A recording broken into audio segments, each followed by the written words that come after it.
நம்ம சந்தானம் நடிப்பில் ரிலீஸ் ஆகி பிளாக் பஸ்டர் ஹிட்டான டிடிடன்ஸ் மாதிரி ஒரு ஜாலியான காமெடி ஹாரர் த்ரில்லர் படமாக தெலுங்கு ரிலீஸ் ஆயிருக்க ஓம் பீம் புஷ்ன்ற திரைப்படம் எப்படி இருக்குன்னு தான் இந்த வீடியோவில் பார்க்க போகிறோம். வாங்க பார்க்கலாம். நம்ம படத்துடைய ஹீரோஸான கிருஷ்ணகாந்த், வினய், ராகவன்ற 3 பேரும் சயின்டிஸ்ட். அவங்க லைஃப்பில் ஈஸியாக பணம் சம்பாதிக்கணும்னு முடிவு பண்ணி பைரோபுரம்ன்ற ஒரு கிராமத்துக்கு வராங்க. அங்கே வந்து ஒரு கேம்பை போட்டு சயின்ஸ் ரீதியாக நாங்களாம் பேயை ஓட்டும் அப்படின்னு சொல்கிறாங்க. ஆரம்பத்தில் மக்கள் யாரும் நம்பலை. பட் ஒரு கேஸை இவங்க சால்வ் பண்ணதுக்கப்புறம் நம்ப ஆரம்பிக்கிறாங்க.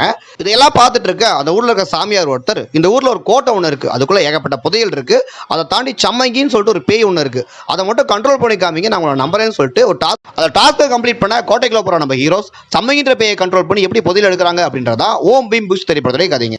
இந்த படத்துடைய மிகப்பெரிய ப்ளஸ்னா இந்த படத்தில் ஏகப்பட்ட இடத்துல காமெடி மற்றும் ஹாரர் த்ரில்லர் மூமெண்ட் பயங்கரமாக ஒர்க் ஆயிருக்கு.